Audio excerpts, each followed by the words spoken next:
તેથી બરાબર એકમ પૂરો એટલે એકમના અંતે આપણે કરશું મૂલ્યાંકન. શું કરવાનું છે આપણે?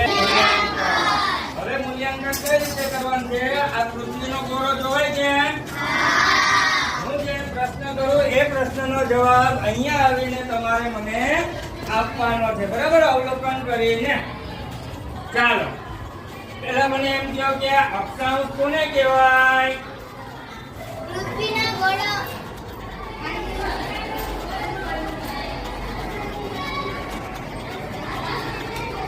ચાલ બેટા આવી જા. પૃથ્વીના ગોળા ઉપર આવેલી આડી રેખાને અક્ષાંશ કહેવાય છે. 180 છે. વેરી રેખાંશ કોને કહેવાય? બીજો પ્રશ્ન, રેખાંશ કોને કહેવાય?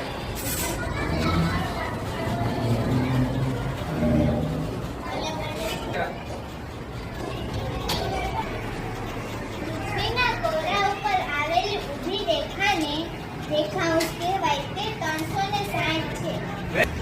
આ પૃથ્વી ઉપર કેટલા ધ્રુવો આવેલા છે?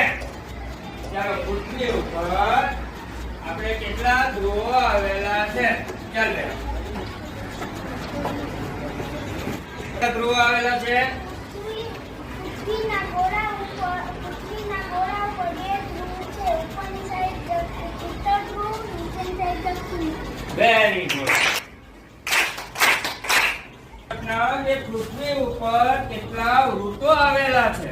પૃથ્વીના ગોળા ઉપર આપણે જે શીખ્યા હતા ને એ કેટલા વૃત્તો આવેલા છે? ચાલ બેટા.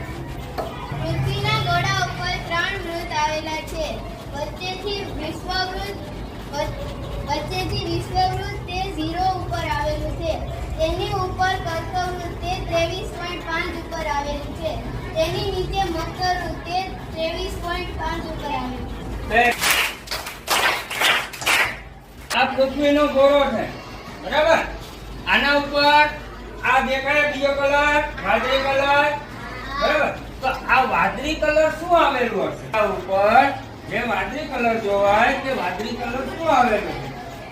ચાલ બેટા અહીંયા પૃથ્વીના ગોળા પર જે વાદળી કલર છે પાણી આવેલું છે.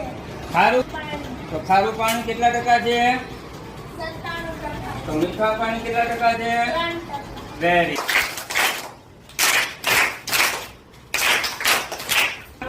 ગ્રહ છે. આ ગ્રહ ઉપર આપણે રહીએ ત્યાં રાત ને દિવસ થાય? ચાલો તો પૃથ્વી ઉપર રાત દિવસ કઈ રીતે થતું હશે? પૃથ્વી ઉપર રાત દિવસ કઈ રીતે થતું હશે? હા હા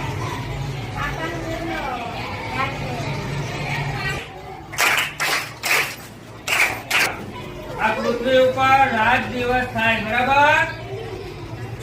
રાત દિવસ થાય તો પહેલાના સમયમાં લોકો પાસે ઘડિયાળ હતી? તો પહેલાના લોકો ટાઈમ કઈ રીતે જોતા હશે? એટલે કે પૃથ્વી પરની સૌથી મોટી ઘડિયાળ કઈ? પૃથ્વી પરની સૌથી મોટી ઘડિયાળ કઈ હશે? સૌથી